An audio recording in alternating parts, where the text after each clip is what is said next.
Good morning friends, কেমন আছো তোমরা সকলে? আশা করছি খুব ভালো আছো এবং সুস্থ আছো। তো আজকে যে ভিডিওর রেসিপিটা নিয়ে এসেছি সেটা একদম আমার মায়ের হাতে তৈরি একটা রেসিপি। মায়ের হাতে তৈরি না, মায়ের রেসিপি একটা, যেটা বানিয়েছি আজকে আমি। কিন্তু কতটা ভালো হয়েছে না হয়েছে এখনো জানি না, কারণ এখনো খাইনি।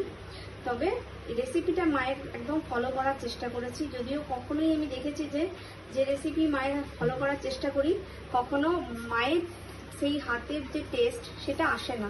যাই হোক, তাও একবার চেষ্টা করলাম। চিংড়ি মাছের ঝোল, গলদা চিংড়ির ঝোল। সাধারণত আমরা চিংড়ির মালাইকারি, ভাপা এসবই তো খাই। তো আজকে আমি যেটা বানিয়েছি একদম একটা পিওর একদম পাতলা করে ঝোল। সেই ঝোলটা দিয়ে গরম গরম এক থালা ভাত, আমি তো আগে খেয়ে নিতাম, এখনো আশা করছি খেয়ে নেব। তো সেই ভিডিওটা কেমনভাবে বানালাম, কিভাবে কি করলাম, সেটা তোমরা স্কিপ না করে পুরো ভিডিওটা দেখো। আর যদি ভালো লাগে তাহলে অবশ্যই একটা লাইক, একটা কমেন্ট আর একটা শেয়ার করে দিতে হবে। আর যারা নতুন আছো তারা প্লিজ চ্যানেলটাকে সাবস্ক্রাইব করে দিও। ভালো থেকো, সুস্থ থেকো। দেখা হচ্ছে খুব তাড়াতাড়ি একটা নতুন ভিডিওতে। ততক্ষণের জন্য টাটা, বাই।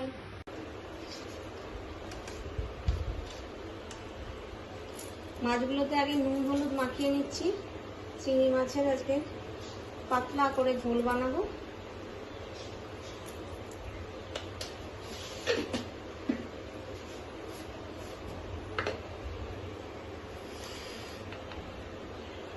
হলুদ দিয়ে দিচ্ছি। এবার এই ভালো করে মাখিয়ে নেব।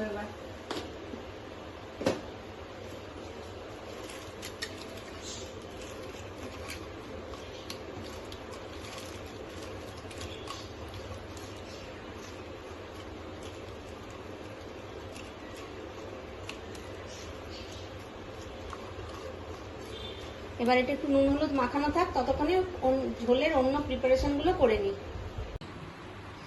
এবার চিংড়ি মাছের ঝোলটা আজকে আমি আলু দিয়ে করব। তার জন্য আমি আলুগুলোকে ডুমো ডুমো করে কেটে নেব। কেটে নিয়ে তারপর আমি মশলার জন্য একটা পেস্ট বানাবো। তো তার জন্য সবকিছু নিয়ে নিয়েছি। আগে আলুগুলো কেটে নিই। এখনকার দেখো আলুর কি অবস্থা। যত দাম দিয়ে আলু কেনো না কেন, আলুতে ঠিক কিছু না কিছু ডিফেক্ট থাকবেই থাকবে। তো আলুগুলোকে কেমন করে কাটছি দেখে নাও। এরকম একদম ডুমো ডুমো করে কেটে নিলাম।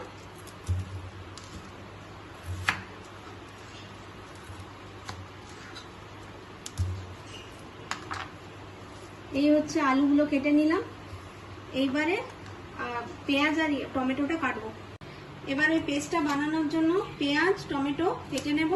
আর আদা আমার অলরেডি শিল্পী বেটে রেখে গেছে, তাই জন্য আদা বাটছি না। এই পেস্টটা তৈরি হয়ে যাওয়ার পর ওই আদা বাটাটা এর সাথে মিশিয়ে একবার মিক্সিটা ঘুরিয়ে নেবো, তাহলে সবগুলো একসাথে মিক্স হয়ে যাবে। তো এইরকম একটা সুন্দর করে পেস্ট বানিয়ে নেব।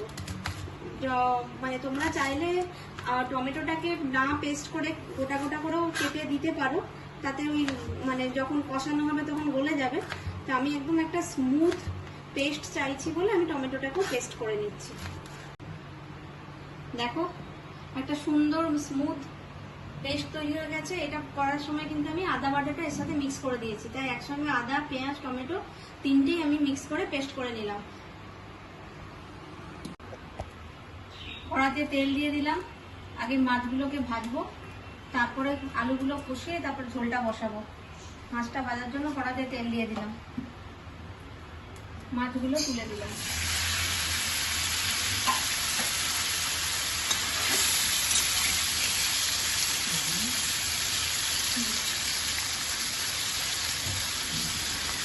মাছগুলো কিন্তু সুন্দর করে ভাজা হয়ে গেছে। এবার আমি আস্তে আস্তে তুলে নেব মাছগুলো।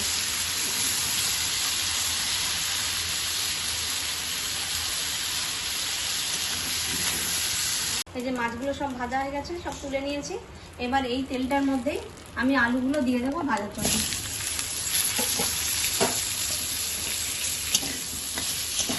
তাহলে চিংড়ি মাছের একটা যে স্মেলটা আছে এই তেলটার মধ্যে, সেটা আলুগুলোর মধ্যে চলে যাবে।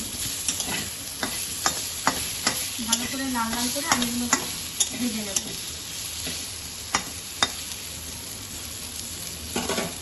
আলুগুলো কিন্তু একদম সুন্দর সুন্দর করে লাল লাল করে ভাজা হয়ে গেছে। দেখো একটু দুটো লাল লাল করে ভাজা হয়ে গেছে। এবার আলুগুলোকে আমি তুলে নেব। ঝোলটা বসানোর জন্য আবার কড়াতে তেল দিয়ে দিলাম। তেল দিয়ে তাতে ফোড়নে দিলাম একটা শুকনো লঙ্কা আর একটা তেজপাতা দিয়ে দিলাম, আর একটু কালারের জন্য দেবো একটু চিনি।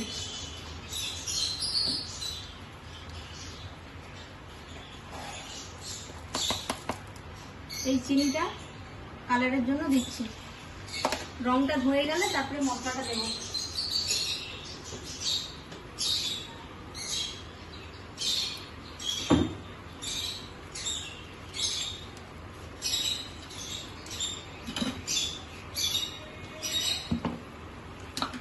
অলরেডি একটা মিক্সিতে বেটে নিয়েছি আদা, পেঁয়াজ আর টমেটো।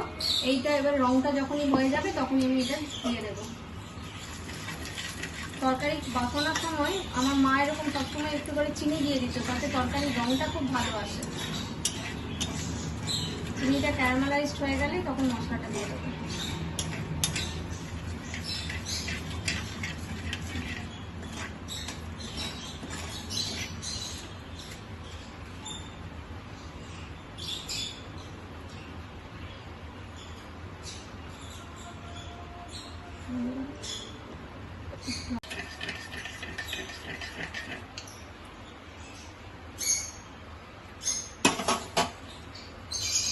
লাল রং কিন্তু এসে গেছে। এবার মশলাটা দিলে এবার কালারটা দেখবে কিরকম হয়।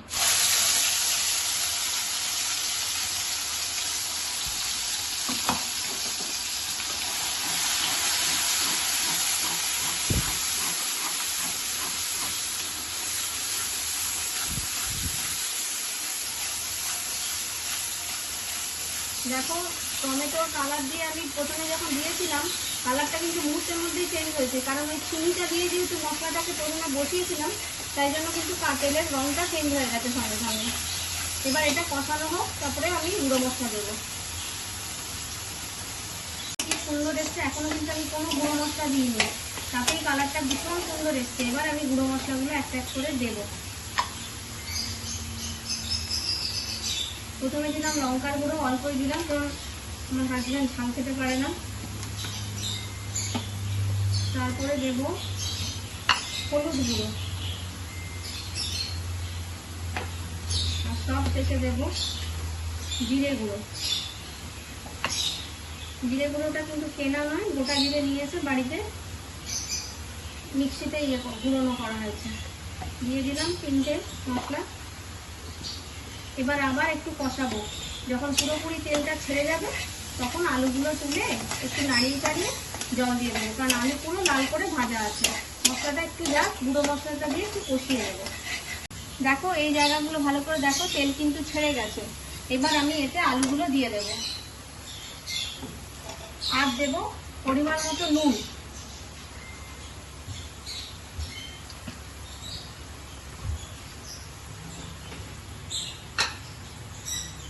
যেহেতু ঝোল হবে তাই নুনটা একটুখানি পরিমাণ মতো লাগবে, কারণ নাহলে নুন কম হয়ে গেলে তরকারির টেস্ট যেমনই হোক ভালো লাগবে।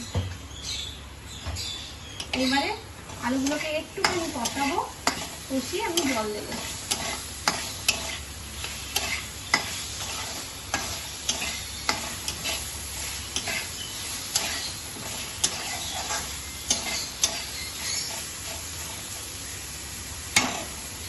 এটা একটু কষানো হোক, তারপরে আমি জল দিয়ে দেবো। আলুও কিন্তু কষানো হয়ে গেছে, তেল ছেড়ে দিয়েছে। এবার এটাতে মিক্সিটাতে পেস্ট করেছিলাম সেই মিক্সির মধ্যেই জলটা দিয়ে রেখেছি, এই জলটা এবার এখানে দিয়ে দেব।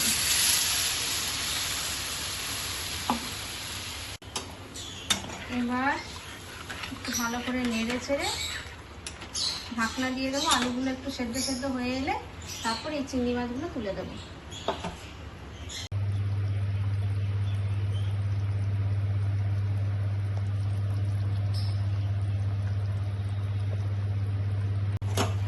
এবার দেখে নেব যে আলুগুলো সেদ্ধ হয়েছে কিনা। হ্যাঁ, আলু একদম সেদ্ধ হয়ে গেছে, দেখতে পাচ্ছ আলু সেদ্ধ হয়ে গেছে। এবার এতে আমি মাছগুলো দিয়ে দেবো।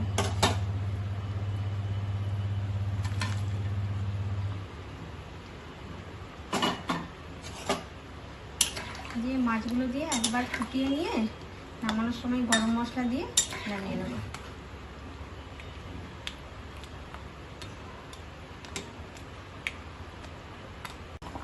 একদম কিন্তু ঝোল রেডি। এবার আমি এতে দিচ্ছি গরম মশলা দিয়ে এটাকে একটু নেড়ে চেড়ে গ্যাস বন্ধ করে একটুক্ষণ রেখে দেবো, তারপর নামাবো।